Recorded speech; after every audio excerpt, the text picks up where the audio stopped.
السلام علیکم ورحمۃ اللہ وبرکاتہ۔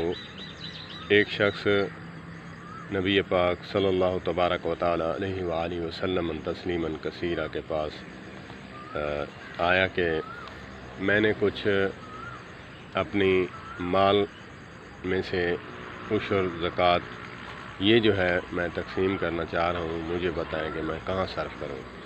تو آقا کریم علیہ الصلوۃ والسلام نے فرمایا کہ مدینے کی گلیوں میں جاؤ تو دروازہ کھٹکھٹاؤ، جنہیں ضرورت ہوگی وہ لے لیں گے۔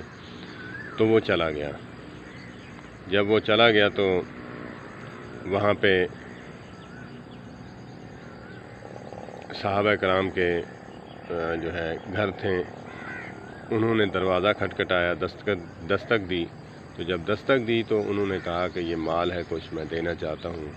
تو انہوں نے کہا کہ آپ ایسا کریں کہ میرے پاس ابھی کھانے کے لیے ہے، جس کے پاس ابھی کھانے کے لیے نہیں ہے اس کو جا کر دیں۔ تو وہ دوسرے گھر گیا۔ تو دوسرے گھر سے جب صحابی رسول نکلے تو انہوں نے کہا کہ بھائی میں ابھی جو ہے کھا کر بیٹھا ہوں، تو آپ ان کے پاس جائیں کہ جن کے پاس ابھی کھانے کے لیے نہیں ہے اور وہ بھوکے بیٹھے ہیں۔ تو پھر تیسرے گھر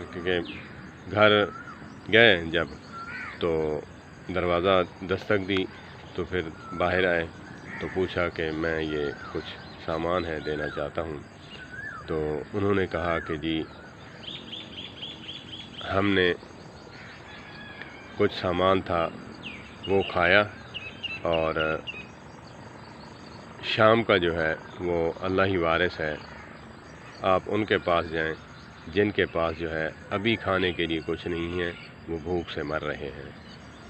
تو وہ سامان پھراتا گلیوں میں پھر آقا کریم علیہ الصلوۃ والسلام کے پاس آیا اور کہا کہ میں عیسائی ہوں، میں یہ دیکھنا چاہتا تھا کہ آپ کی تربیت یافتہ لوگ جو ہیں وہ کیسے ہیں۔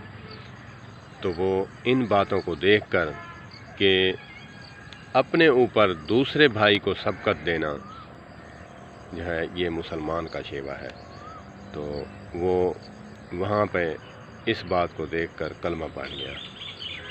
تو میں مؤدبانہ گزارش کروں گا کہ آج کون سے مسلمان کو دیکھ کر کافر مسلمان ہو؟